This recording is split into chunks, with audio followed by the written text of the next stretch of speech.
دین میں خود کو پاک صاف رکھنے کی تعلیم ہے، اور فقیری میں گند میں گھس کے دوسروں کو پاک صاف کرنے کی تعلیم ہے۔ دیندار اگر دوسروں کو پاک کرنے کے لیے گند میں گھس بھی جائے تو ڈوب جائے گا، اور جو فقیر ہے وہ گند میں جائے گا اور گند کو پاک کر دے گا۔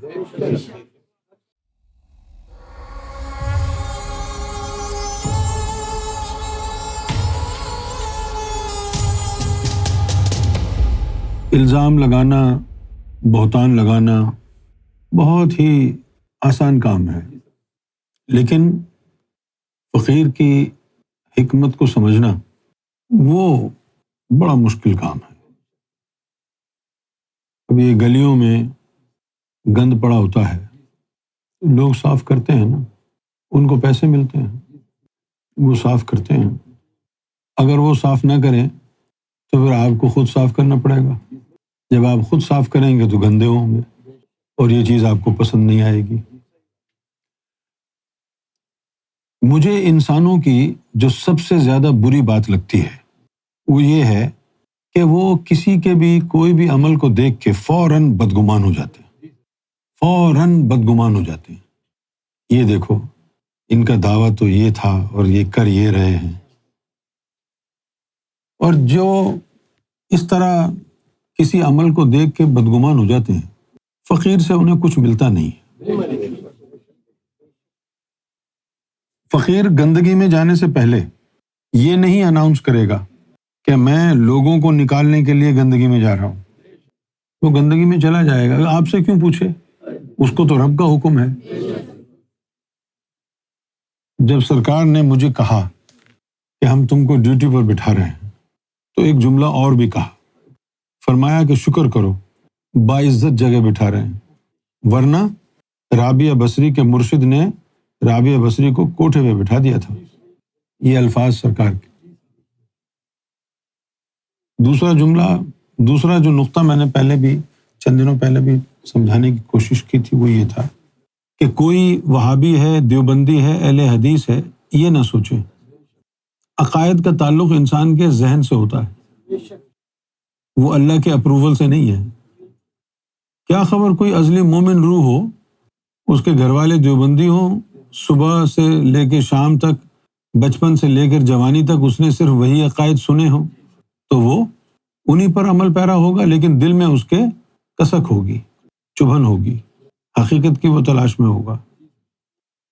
اگر تم نے کسی بھی وجہ سے، فرقہ واریت کی وجہ سے، مذہب کی وجہ سے اس پیغام کو لوگوں تک نہ پہنچایا تو تم اللہ کی بارگاہ میں مجرم ہو۔ یہ مت دیکھو کہ کوئی کس دھرم کا ہے، کس مذہب کا ہے۔ یہ جو مشن ہے، یہ جو تعلیم ہے، شکشا ہے، یہ ہر انسان کے لیے ہے، بھلے اس کا کوئی بھی دین ہو، دھرم ہو۔ تمہاری نظر میں سب برابر ہونے چاہیے، کوئی بڑا اور چھوٹا نہیں۔ کسی کا کوئی بھی دھرم ہو، ہے تو وہ اللہ کی مخلوق، کسی کا کوئی بھی فرقہ ہو، اس سے کیا فرق پڑتا ہے؟ جس کو اللہ چاہے گا چن لے گا، تم پیغام پہنچاؤ۔ یہ سوچ غلط ہے کہ بھئی یہ تو اہل حدیث ہے، اس کو سنانا بیکار ہے، غلط ہے۔ یہ تو وہابی ہے، اس کو بات سنانا بیکار ہے، غلط ہے۔ کیا خبر وہ اصلی مومن ہو، انتظار کر رہا ہو۔ جبکہ حدیثوں میں تو یہ بھی آیا ہے کہ بہت ساری روحیں امام مہدی کی دجال کے لشکر میں چھپی ہوں گی۔ دجال کہاں دیوبندی، کہاں بریلوی شیعہ، اور کہاں دجال۔ جب دجال کے قافلے میں امام مہدی کی روحیں پھنسی ہوئی ہوں گی۔ اسی طرح حدیث میں آیا کہ بہت ساری دجال کی روحیں امام مہدی کے قافلے میں چھپی ہوں گی۔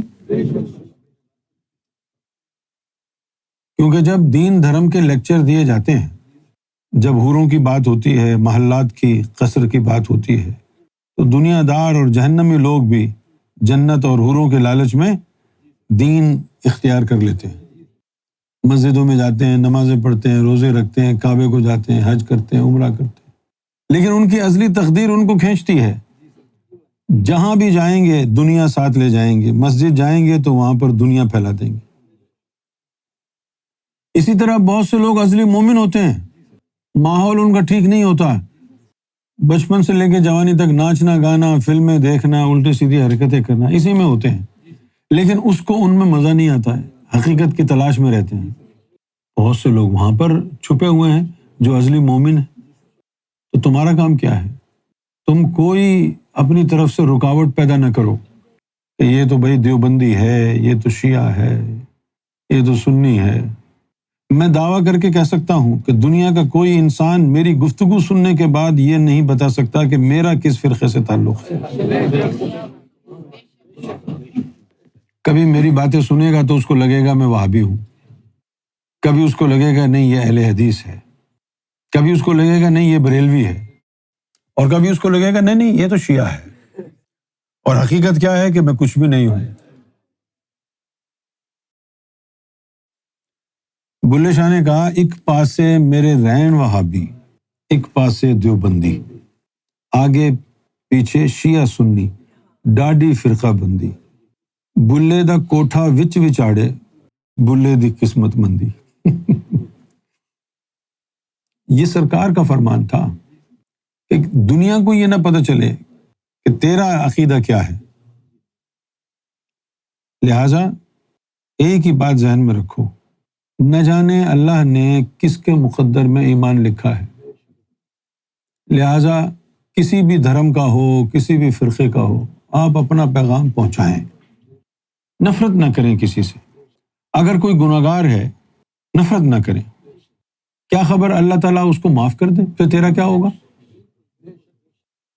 Hate the sins, not the sinner, because maybe tomorrow God will forgive him and he'll be clean. And if you continue to persecute him because of his sins, you'll lose your respect in the eyes of God.